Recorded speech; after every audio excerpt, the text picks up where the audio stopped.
The third season of Shrinking felt more like an end to the show, stacked with cameos, a lot of emotions, and ends to the storylines that we've been following for the past few seasons. Join us as we review Season 3 and discuss what comes next. So now we have Season 3 of this show that we've loved this show for the last several seasons. If you've never seen an episode of Shrinking in your life, it is written by the same people who wrote the show Ted Lasso, another one of our personal favorite shows. And for the last several seasons, this has been just an unbelievably well-written show, well-acted, well-performed. We jump into Season 3 here, kind of on the back of the end of Season 2, where you have, Paul telling everybody he's been diagnosed with Parkinson's disease and, just kind of starting to navigate through all of that as well. And I would say this season really centers around, the theme of moving forward with your life. So these guys are, everyone in the cast is dealing with different traumas and trying to find their way to work through it, not only by themselves, but together as this collective, as they all tend to lean on each other in really difficult times. And I think that's the real strength of this show, because while this show is very, very funny, it's also got a lot of heart and a lot of seriousness to it too, as they talk about, mental health and other things like that. This is a big theme of this show, and Season 3 is a lot of that, just moving forward and dealing with your trauma and getting to a good place to where you can take that next step with your life. And that was kind of prevalent really throughout several of the different, inner working storylines that we had to deal with this season. And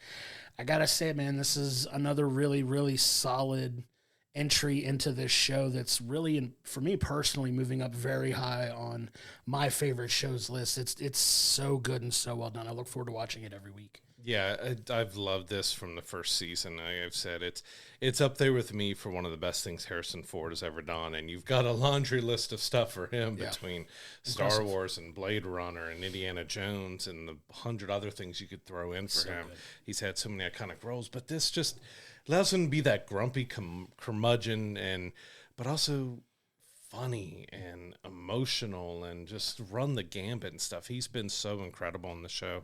We'll say there will be some spoilers with this kind of review talk, because Season 3 did kind of feel like the final season of a show.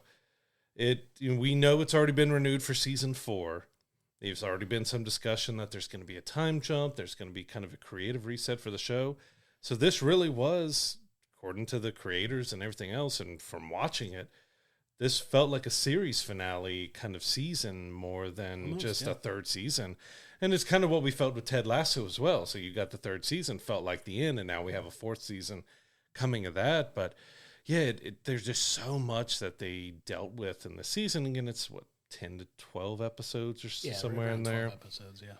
Because you got Alice is finally graduating high school, so you got Jimmy dealing with that. You've got Jimmy's dad coming back into the picture, played by Jeff Daniels, bringing another big star into this series. Mm-hmm.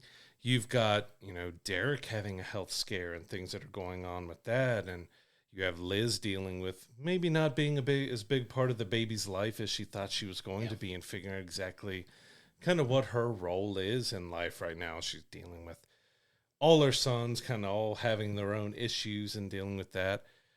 And you've got Jimmy dealing with still trying to get over his wife and figuring things out. And there's a lot of storylines that you go through in this season, but most of them get a pretty solid conclusion and a resolution to it. So it was a little interesting by the end, knowing that there's another season, but it felt like that was the end of the show.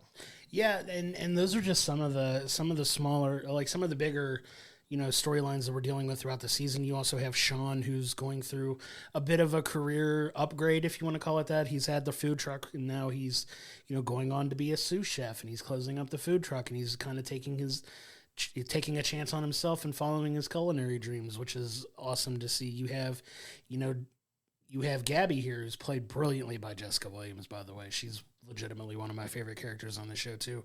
But you have her kind of building out this practice for herself, and her, and a lot of times unwillingness to get out of her own way to kind of allow herself to be successful. That you see a lot with that, along with her and we call him the other Derek, played brilliantly by Damon Wayans Jr. as well. But you have their relationship going through. But like you said, you have Jimmy really dealing with, not just Alice graduating high school, but trying to jump back into dating again a little bit. And you see that kind of play out in this. And, you have a couple funny, side quests dating wise that you see him kind of jump on, but you really center it around Colby Smulders here as Sophie. And, she played Robin in How I Met Your Mother. And, it's so weird being a fan of that show, seeing those two linked romantically. They very much were not linked that way on How I Met Your Mother, but it's a lot of really interesting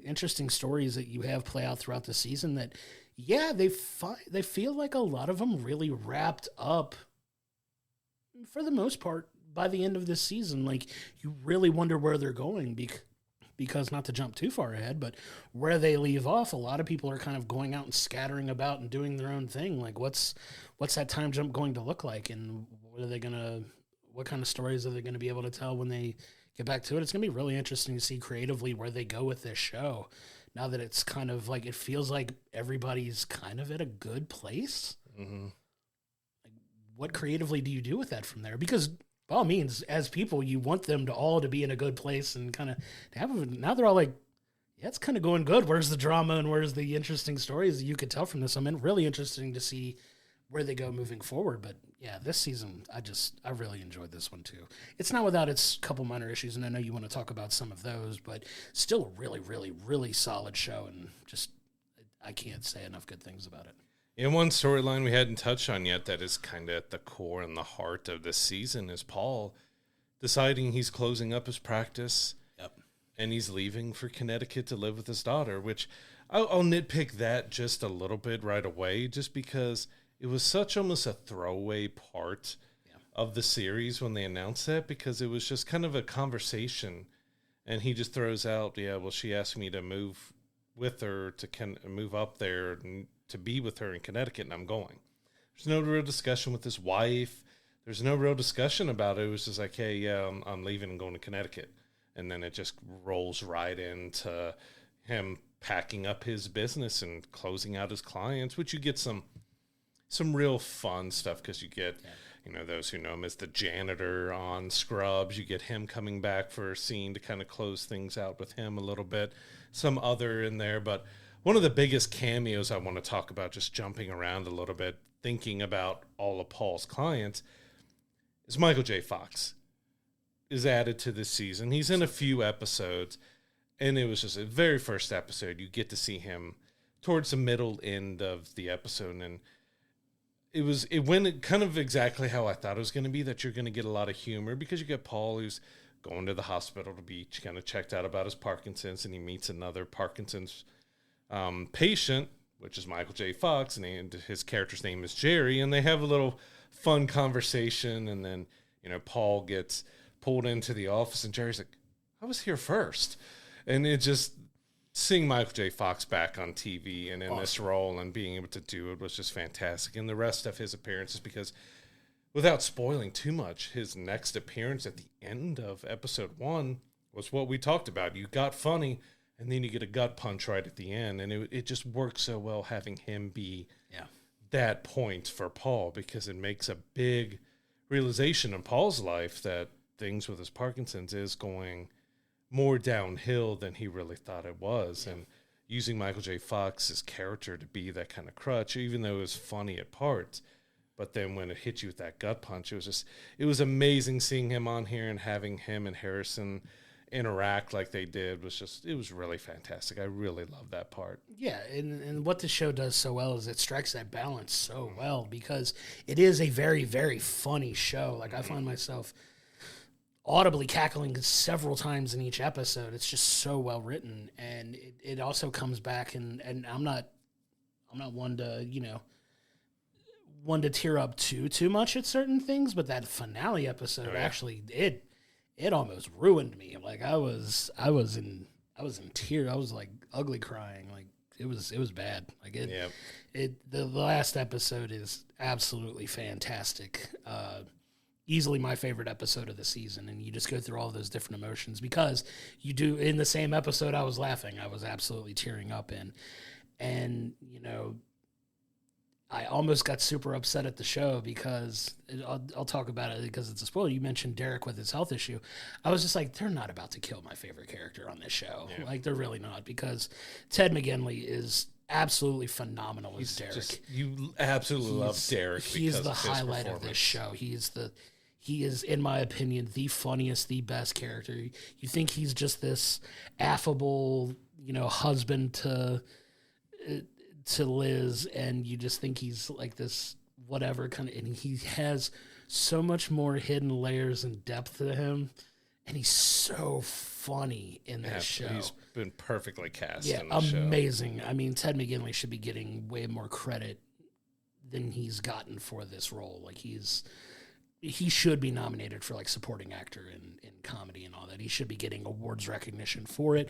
Unfortunately, he's kind of lost a little bit into the bigger names that are attached to the show, I would say, star-wise. But my God, he is a real highlight on this show for me. And I was legitimately about to cancel my Apple subscription that they killed Derek in the show. He makes you laugh in almost every single scene, but also can hit you with that emotion, and they play with that because it's like, hey, Derek, give him the speech. He's like, all right.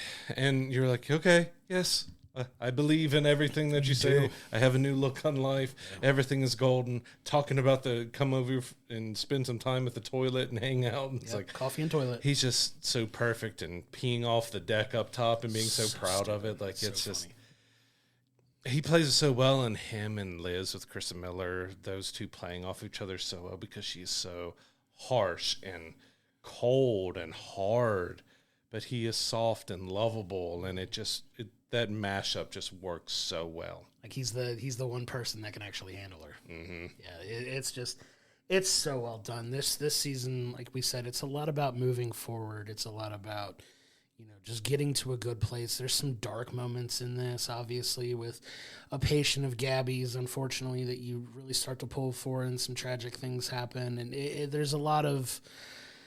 It's what I mean about the balance is, like, you have these really hard gut punches that you get throughout this show, and then you find yourself just in tears laughing. Like, it's like a whole gamut of emotions, and it's just such brilliantly done writing and execution of stories that it works so well.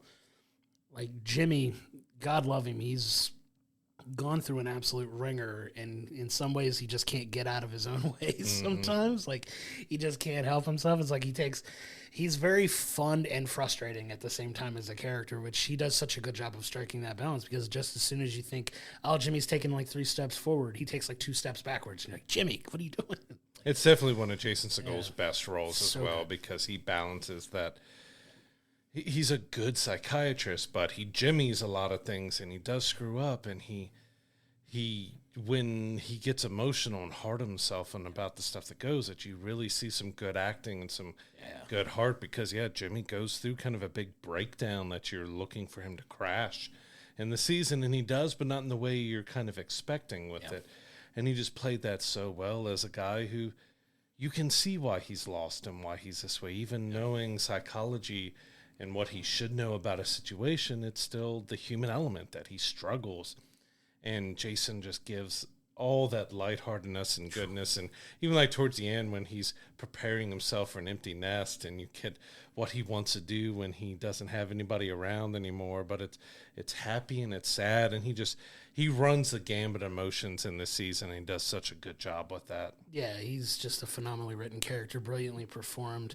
I love how he's trying really hard to be a good dad to Alice, and while dealing with his own things, like obviously the relationship with his dad, played brilliantly by Jeff Daniels in this too. You see the dynamics there and how he's trying to, in some ways, like project how awful his relationship with his dad was onto his dad's relationship with everyone else, especially like Alice. And you kind of see that like how he looks at that relationship versus how other people look at that relationship with him. There's just some really smartly written things if you're paying enough attention to the show and what's actually happening. Like, it's just, oh my God, it's so well done and so well performed. Like, it's really, really awesome. And one of the things I love the most is like his willingness to be the cheesy dad when it comes to it, and I don't want you to take offense to this, but this reminds me so much of stuff I could see you doing to your daughters. Oh, absolutely. When they get a little bit older too, because they're getting close to that age where you can really, really start to be embarrassing to them, and it's going to be very fun to watch. But this reminds me so much of you, like at least in this, like showing up to the graduation with a big fat head thing and son, and then they're like, "You're not going to take like, that." No, oh no, absolutely not. And then she walks out there and he's got it up. Like, of course he did, because of course he did. That's all a part about being a dad. Yeah. And it was so fun to see it.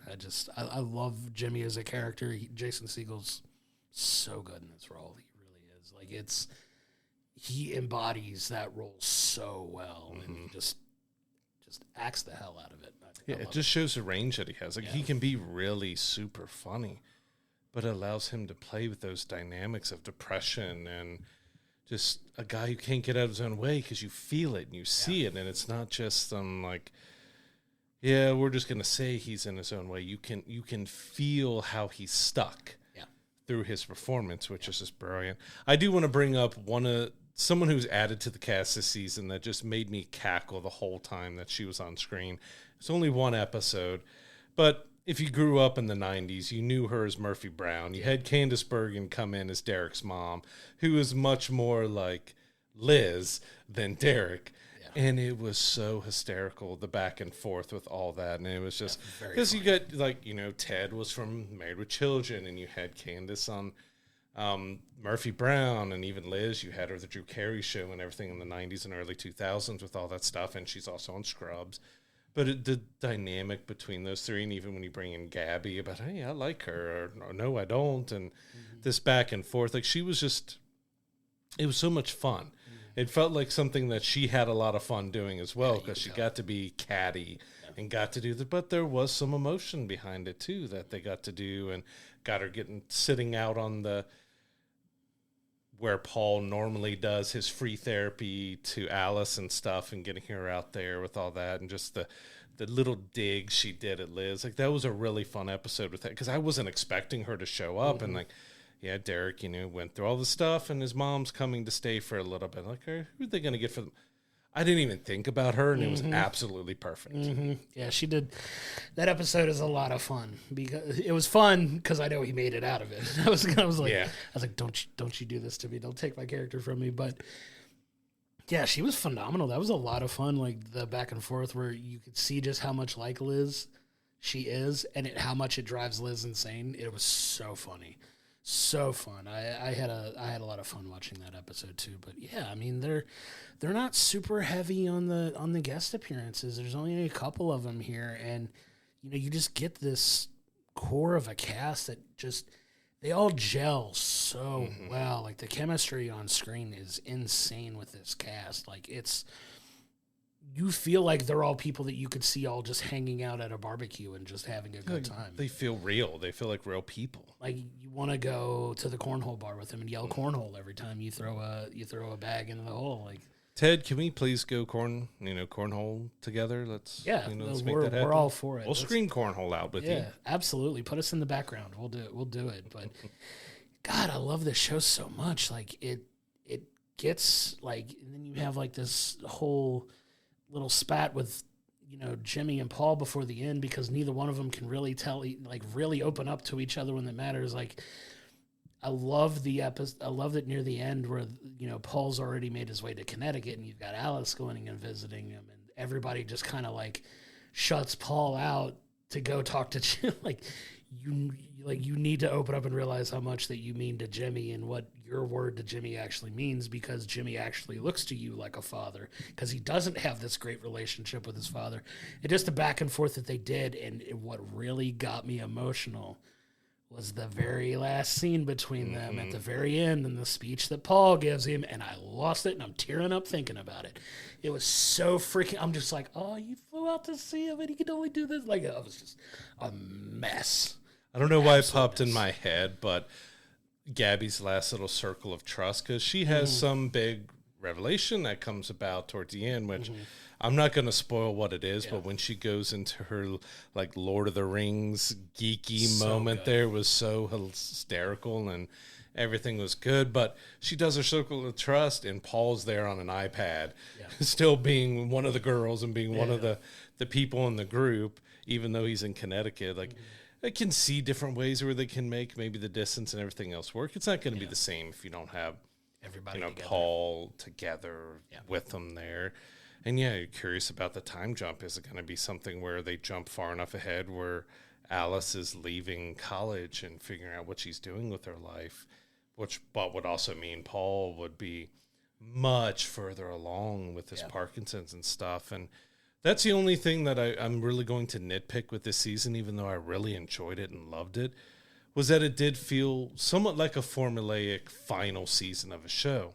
Because especially in that middle, it dragged a little bit because they're just kind of, all right, well, we need to wrap up this. Because it was like, you had Brett Goldstein as Lewis, the guy who killed, Jimmy's wife, Alice's mom. Yeah. It was a very sudden, like, hey, well, you're good now. You can move on. And he just leaves the show. Yeah. Now, we know that's because he had to go write and work on Ted Lasso season 4. But that felt a little abrupt, but that kind of started it. After that, it did felt like, all right, well, we got to do this storyline. Let's kind of wrap this up. Let's do this storyline. Let's wrap that up. Let's do this storyline. It felt a little formulaic in that way, even though I love how smart the writing is in a lot of it. That middle did drag a little bit because it became a little formulaic of like, we have to get through this storyline because we're trying to end this storyline by the end of the season.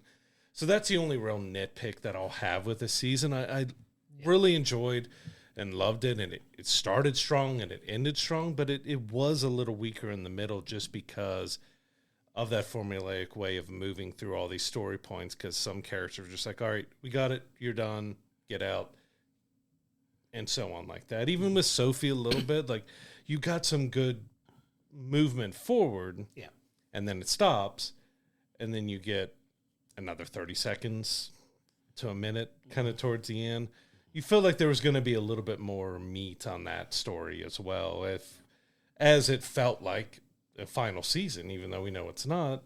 It did feel like a final season. So there was a few things in the middle that just felt a little, it could have been stronger as the first 2 seasons. Like, I don't think the first 2 seasons drug in the middle at all. Sure. This is the only time I felt like it did drag a little bit in the middle just because of all the story points that they were trying to get through in a short amount of episodes. Yeah, I mean, that just like we said at the beginning, it kind of makes you wonder what the direction is going to be when they come back into this next season. We do know they are moving forward. A season 4 is happening. We don't know if there's any turnover on the cast. They said everyone's supposed to come back. At this point, everyone's supposed to return for season 4. Which is great. So we'll see where they are in their lives at this point. Because, I mean, you have characters who seem to have very clear directions of what they're doing. Some of them are scattering out. They're kind of making their way out into the world again, but we'll see what happens to bring them all together at some point, which is going to happen. We'll see where they are and what new strange things await for us when we get in there, because I'm sure there's, it all depends on how big of the time jump we're talking here. Is it a year? Is it 2 years? Is it 4 years, like you said? And Harrison needs to be in all episodes. Yeah. He has to be. He's just... I absolutely love him in this role in this series. Like, this phenomenal. Has been... Everyone is phenomenal in this series. But it's kind of another layer with him, just being able to see him singing in a car, or... And I'm going to spoil it. This season, when he enters the room, he hums a famous theme song of his, and I just absolutely lost. And it looked like he was having a blast doing that too when he came in there, because the confidence and the way he lifted his hand and he did I'm like, all right, they did that, didn't they? Yeah, it was fantastic. I think I remember seeing that before you, and I'm like, I need to know what you think when you see this, because you're gonna love it, and without spoiling it for you. But yeah, that was so good, man. He looks like he's having the time of his life on this show, and it just really is reflected in his performance, because he's so good, man. I love it. He gets so many moments where he can make you laugh hysterically and then bring you to tears. Which he did at the end. How dare you, Harrison Ford? You had his speech in the living room when he's talking about his Parkinson's in season 2, and then you get the final kind of conversation between Paul and Jimmy in this season, and that, I held it together at the beginning of it. And then when he started getting emotional, they both started getting the look. I'm like, oh, no. Yep, there it is. I'm done. Done. It's just those two play off each other so well. Harrison just plays with everybody so well because he's getting to be a little bit of himself. Yeah. Being a cranky old curmudgeon with stuff. But yeah, the laughs and the emotions and just everything where they go. Like, if this was the final season, I would pretty much be satisfied with how it went. Yeah. I love the show and I want to see more, and I'm curious to see what the fourth is, but I'm kind of the same way that I'm feeling on Ted Lasso season 4. Absolutely loved every bit of Ted Lasso. Did we need to bring it back after so long to do it? I loved pretty much every bit of Shrinking here.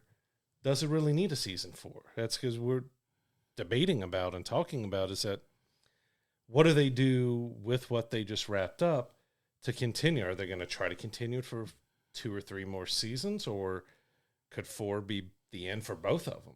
We just don't really know what they're trying to do with the 4th season Ted Lasso and what he's trying to do with the 4th season of Shrinking.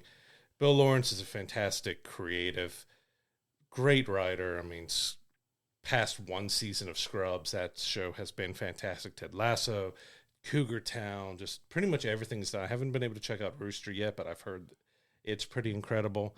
I have faith that he's going to do something good, but this really felt like this was the end of the series. Yeah, and if you could have put a button on this one, I think we would have been very satisfied overall with the season as a whole. Mm-hmm. And that's the hard part about watching this stuff in real time, because we just don't know how it's going to end yet. And like all we could do is just talk about what we've seen so far. And so far it's just been an absolutely phenomenal show, and hopefully it doesn't. You hope and pray that it never falls off that creative cliff when these types of shows come back that are so well done. And then you hear, like, how often do we talk about, the first 5 or 6 seasons of this show was incredible, but when it got to XYZ, it just really nosedived. And it was just like, I hate to see that, but as long as these shows are doing well, there's a chance they could come back and do more seasons with it. Whether that's right, wrong, or indifferent, or satisfying creatively is yet to be determined, unfortunately. But the track record they've got so far, I'm confident, and we're going to get good stuff moving forward too. It's just, how long do you want to play this out? Because like you said, had they said this was the end of the show, I would have been very satisfied. Mm-hmm.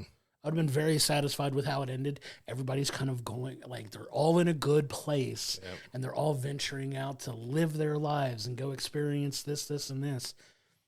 I'd have been cool with that. I'm like, yes, stuck the landing. That's what I feel a little mixed about of how I felt the season overall, because it was a great final season, but it's not the final season. Yeah. And that's where I'm left just contemplating stuff. Is like, you basically ended the series here, and now you're going to do a 4th with a creative reboot kind of it, but that almost gives me flashbacks of season 9 of Scrubs, where they tried to bring Scrubs back with less members of the cast, trying to do something new and different, and it just failed miserably for the fans of the show.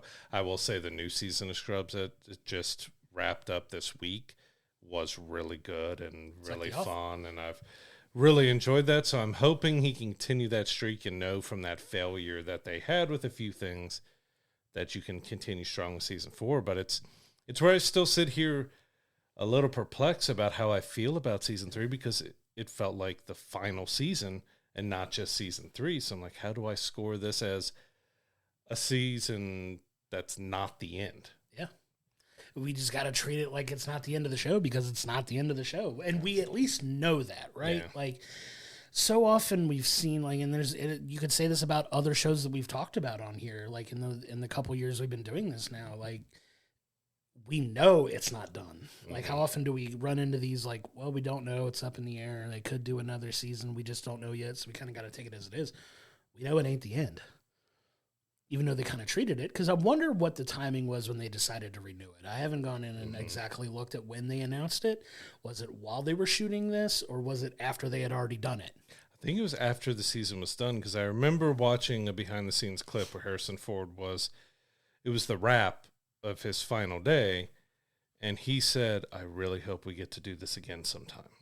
Yeah. So he really felt like this was the end for him. And it's kind of the same thing that we face with the Bear. The past season with the Bear was originally going to be the final season, And right before they started shooting that season, they said, all right, we're going to do one more after that. So they kind of added one more after what was supposed to be the final season. And I think they left that up to, there's definitely one more season to go on that show to do. But this one definitely felt like if something, God forbid something happens to any of the actors or anything else, that if this does end up being the final season, that it's a good, solid final season to the show. And that just makes me really curious about what we're going to do with season 4. You don't want to... The biggest thing, you don't want them to do a time jump and people are dead or divorced or something else. Like, okay, what happened in all this time that we got? Like, let's not do the time jump if we're going to go off the deep end and just try to mix things up all crazy. Like, because it kind of did that with Scrubs, but with the new season of Scrubs, they have made a couple kind of big changes and some emotional stuff that happened in the season finale. But it felt like it worked right after so long. But this isn't a show coming back after being off the air for many years.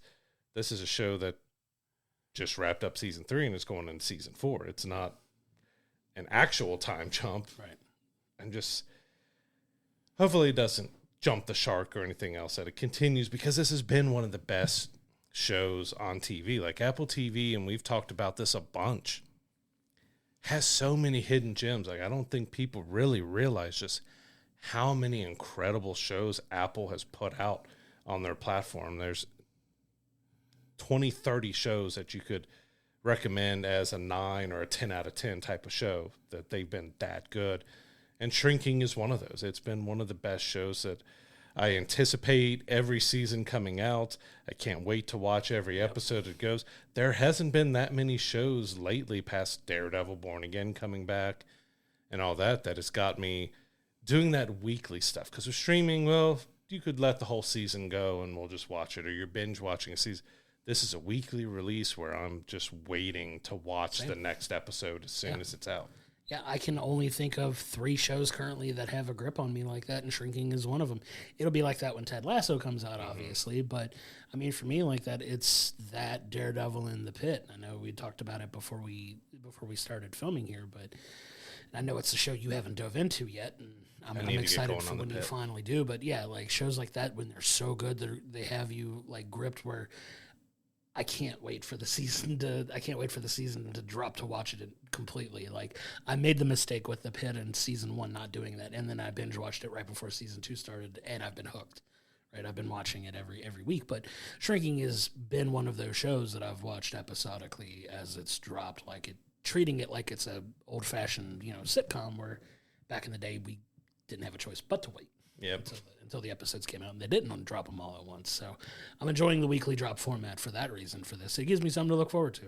Like it's appointment viewing for me, and there's not a ton of that at the moment outside of obviously the movies that we love. But like with the episodic TV, it's definitely one of them. Yeah, like you said, appointment television was a big thing in the 90s and the early 2000s. It was streaming and on demand, and the Netflix model, which has kind of been picked up by others of just dropping the entire season at once, but now Netflix is splitting up, and like with Stranger Things, you got 3 different drops for that and stuff. But it's one that I really waited every single week, and when I heard that they were doing season 3, I'm like, all right, give it to me now. I want to watch it. And after this, I'm like, all right, I want season 4, but I don't know where we go from here, just because it gave a solid series ending to season 3. This definitely would have been one that would have been very satisfying as a season finale or a series finale, but at least we know. At least we know the fate of the show. It's not one of these where we can leave it ambiguous, like, oh, it might come back, it might not, but we have to treat it like it is a series finale. We know it's not. So it's one of those. It's hard to draw a line there, but yeah, it definitely could have been, and we'll see what we get in season 4. I'm very much looking forward to when it comes out, and just doing this again and reviewing the show, and hopefully it stays the same quality it's stayed for the last several seasons, because it's truly a gem of a show, and I enjoy it very much. Yeah, so Shrinking season 3 proved yet again why this is one of the best shows on television. It gives us laughter, it gives us emotion and heart, can make us cry, can make us really feel connected to the characters. They feel real and genuine. even when they're over the top, I think everybody can find a friend or someone else that they know that can be that goofy or nerdy or something like that. It just really connects on all levels, even when it goes over the top of some of the stuff they do. It just really is such an entertaining and amazing show. The only big thing with season 3 is it felt like a series ending season, but we know we have a season 4 going. With that, and with it dragging a little bit for me in the middle, because it did kind of get a little formulaic for series ending seasons of where they know they have all these story points they have to cap off. It kind of went a little formulaic of moving through the storylines kind of quick, but in just very kind of straightforward ways. For that, I'm going to give this season probably an 8.5. I still loved it. I still really enjoyed it. It started so strong. It ended so strong. But the middle was a little weaker, but It's Weaker is still a phenomenal TV show that everyone should be watching. But it just left me, I don't know what to think about having a season 4 after that ending. Yeah, I get where you're coming from there. I'm giving it a 9 out of 10 personally. It's not perfect. Like you said, it does drag a little bit in the middle, which is the only reason I'm really knocking this show. The show is just so brilliantly written. It flows very smoothly. The interwoven stories are pointed throughout the entire season, so it's not like you're jumping around too much and you're kind of just forgetting stuff and coming back to it. No, it's these are legitimate through lines throughout the entire season, which is just a joy and a privilege to watch. Get a Derek in your life. If you know a Derek, love that person. Like it, if you've watched the show, it makes total sense what I'm saying. Like he's such a brilliantly written character, but so many amazing performances once again in this. And I'm really excited to see where this show moves in season 4, because we just don't know what the time jump is going to look like. If they came out tomorrow and said this show was done and they weren't going to do season 4, I would be very satisfied with where the show left. And I think that's a good place to end a season.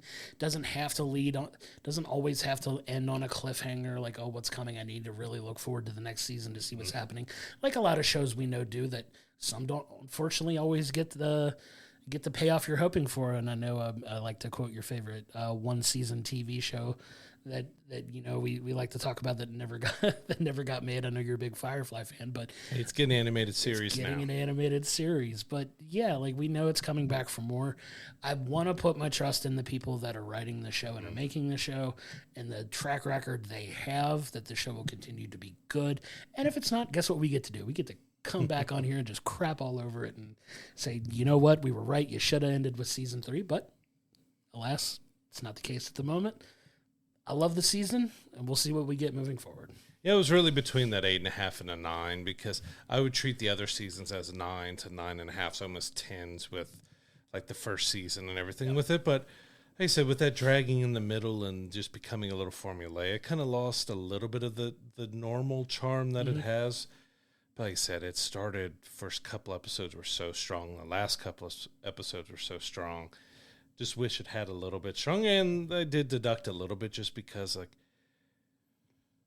this felt like an end. This felt like the end of it. So it's like, I have a season 4 to look forward to, but now it's like, what are you doing? Like, what kind of story? Because you're kind of, the main through point of Shrinking has been about Jimmy's journey, about losing his wife, not being a good dad because he's lost in everything, and then, you know, the neighbors with Liz step in, and he doesn't know how to move on. He doesn't know how to deal with her death. And we finally get him kind of dealing with all of it and throughout this season. Like, it's more about him dealing with his own personal issues than like a full recapping look at his life with his wife and everything. It's more about him finally trying to face all of the internal stuff that he stuffed away and didn't want to deal with or doesn't know how to deal with. Yeah. He finally started to deal with that, because especially towards the end of season 2, when you had him step in to talk to Lewis and talk Lewis down from what we thought was going to be an extremely dark moment of season 2 at the train station, that's when we really started seeing the turn of Jimmy really starting to look internally more and figuring things out. And having Brett Goldstein be that guy he's fantastic as Roy Kent. He's a fantastic writer. If you don't really know, a lot of these shows that Bill Lawrence has been doing lately with Ted Lasso, with Shrinking, he's one of the writers along with acting in it. So he's a brilliant writer, brilliant actor. Very funny. They poke fun at a lot. Just going back on one last tangent, when they do bring Lewis back for one last kind of look, and he's looking more like Roy Kent, and they poke fun at that why would you ever shave your face like when you look like that with the beard? Like, I just love that there's a little bit of a Roy Kent moment there with the characters and that jab. Give me an oi. That was such a fun moment, even though I would have liked to see his storyline maybe be a little bit more smoother, but I get that, hey, Ted Lasso was calling, he had to go. Yeah. But he still got a solid moment in it because we kind of built up to it, but there was a few characters that felt like they didn't get as big with the ending as we kind of thought they were going to be. Maybe we'll see more of them in season 4 and get that. But yeah, it just leaves me wondering now, what kind of time jump, as mentioned, is it going to jump far enough where Alice is done with college and now she's figuring out, is she going to come back home near Jimmy, or is she moving farther away? So does that mean like, well, Jimmy's going to move and try to be closer to his daughter? What happens with Sophie? Are we going to jump ahead to where they're married and they have a life together?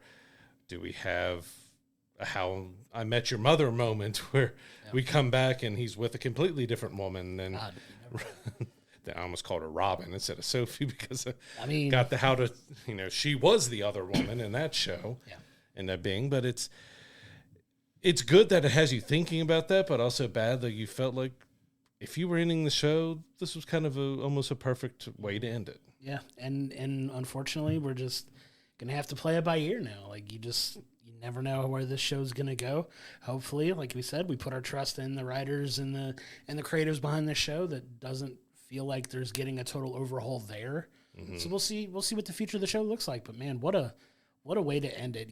Season 3 of Shrinking is available on Apple TV. Go watch all 3 seasons if you haven't checked the show out yet. It's a breezy watch. I know we didn't really talk about it. Most episodes are about 30 to 45 minutes a piece, if that.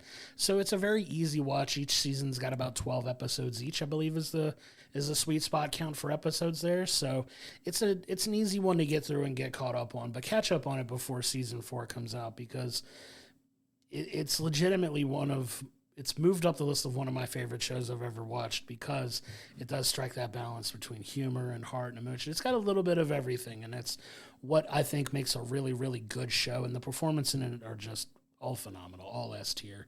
So many talented actors on this show that it all is a nice amalgamation of talented creative people and talented actors and just a production that is just so smooth and so well done. I'm a big fan of this show, and I can't recommend checking it out enough. Yeah, it's absolutely fantastic. Everyone is so good for the roles. It's something that you got a show that can make you laugh hysterically, but they can bring you to tears. At the same time, there's many shows that you can talk about that do that, but it just does it so well because it can be so over-the-top silly with some of the stuff it does, but it feels real. Like I said, you can feel almost at least feel like real characters, especially trying to blend our age to 50, 60-year-olds in there with the younger of how they talk differently and move differently and everything else. Like it just contains all the different eras of people that they have throughout the show to make it all work so well. And yeah, brilliant show. Go watch it. If you ever watch it, I've already gone back and watched, I think, season 1 and 2 a couple times now. Brilliant show to check out. Go back through, watch it all, watch all 3 seasons, and come talk to us about it because we would love to talk more and just gloat about how much we love this show because it is just so brilliantly done. It's one of my favorite shows. It's one that when I learned that you hadn't watched, I'm like, I know this is right up your alley. You have to watch this show. Yeah, and I'm glad you did because, like I said, it's moved up on my list of favorite shows ever, and definitely glad that I took the journey on that, and I love talking about it and all the different intricacies of the show. It's one that I get a lot of enjoyment out of. Yeah, so thank you so much for tuning in, and if you feel so inclined, do all the things to help the show out, from follows, shares, likes, and comments on social media to subscribing on YouTube and your favorite audio platforms. All of it helps us out so much, and we can't thank you enough for all the support. You can also become a subscriber over on Patreon to get each episode delivered to you early, exclusive merch items, and your name read out at the end of every episode. Check it out at patreon.com/we'll bring the popcorn. That's going to do it for this episode, and we'll see you on the next one.